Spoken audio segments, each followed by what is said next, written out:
A phone call that startled the world. A settlement that cracked open an old scar. One name echoed louder than the rest. Donald Trump. When the former president connected with Vladimir Putin again, it wasn't just diplomacy, it was legacy.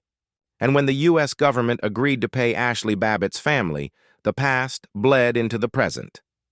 This isn't just politics. This is the soul of America under fire. There are moments when history doesn't knock. It breaks down the door. Early May 2025 was one such moment. Just when the political noise was beginning to calm, a quiet but chilling piece of news emerged from behind closed diplomatic curtains. Donald Trump, the former president of the United States, had just had a private phone call with Russian President Vladimir Putin. It wasn't scheduled, it wasn't broadcast, but it happened, and it shook the geopolitical chessboard. Why would Donald Trump, now a civilian, engage in such a direct call with one of the most controversial leaders in modern history? And why now? The answer may not lie on the surface. It lies in the storm brewing underneath America's core. Let's unpack everything, boldly, honestly, emotionally. The call heard round the world, it wasn't leaked by accident. Sources close to both Moscow and Mar-a-Lago confirmed. The two leaders spoke for nearly 40 minutes. The subject? According to insiders, Ukraine, NATO, and 2024's looming shadows. The content was described as frank and strategic. But in Washington, D.C., the temperature rose like a volcano under the Capitol dome. Critics blasted Trump for allegedly overstepping boundaries. Some called it shadow diplomacy. Others saw it as patriotic foresight. His supporters cheered. He's the only one who can keep world leaders in check. But this wasn't just any world leader. It was Vladimir Putin, still deep in a war in Ukraine, still sanctioned, still estranged from the Western alliance. What did they really say? That's unclear. What's undeniable is this. The world paid attention. Ashli Babbitt, the wound that won't heal while that call made headlines. Another story simmered and struck the hearts of millions. Ashli Babbitt. You may remember her as the Air Force veteran who was shot and killed by Capitol Police during the January 6th riots. A woman turned symbol of defiance for some, of tragedy for others. Now, in 2025, the federal government has agreed to a six-figure settlement with her family. Not an apology, but acknowledgement. Not justice, but something close to recognition. This payment wasn't just about money, it was a political earthquake. The White House stayed silent. Trump, however, didn't. He called the settlement a long-overdue gesture, and again vowed to pardon all January 6th defendants if he returned to power. And once again, he invoked Babbitt's name as a martyr. A true American, he called her. Others disagreed. Fiercely. Democrats called the payment shameful. Civil rights groups said it rewarded extremism. But for Trump's base, this was validation. The system finally blinked. America's political fault line.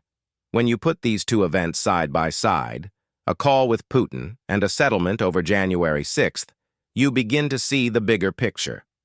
Trump is not just a former president. He is a force of reckoning, pulling the nation backward and forward at the same time. To his critics, he is dangerous, a destabilizer. To his supporters, he is the only voice left. But beyond the politics, there's something deeper at play. The American identity crisis. Are we a nation that forgives its past, or one that rewrites it? The shadow of 2024 and beyond Trump's call with Putin wasn't just about war.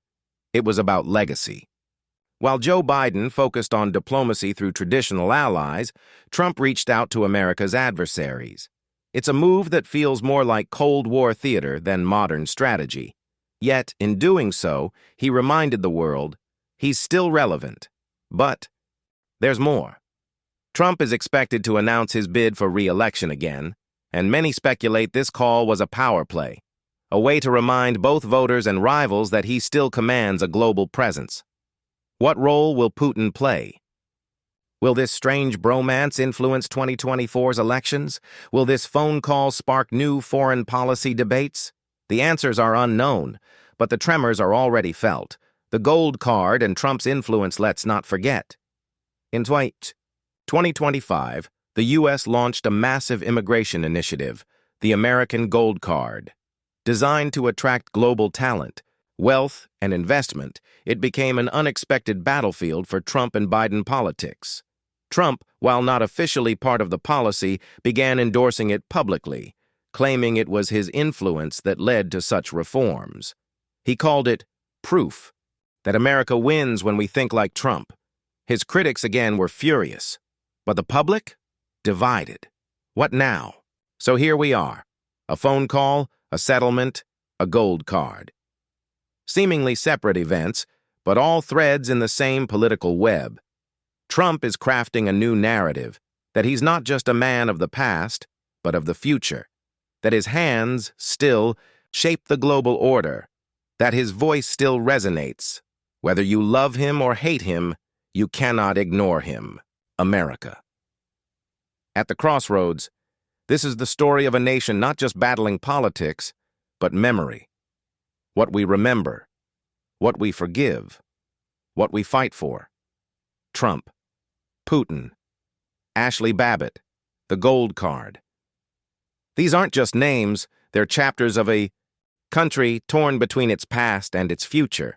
And the most important chapter is the one still being written by you, by all of us. If this story moved you, shocked you, or made you question everything, you're in the right place. Timeless America brings you truth with courage, history with heart, and the future with fire.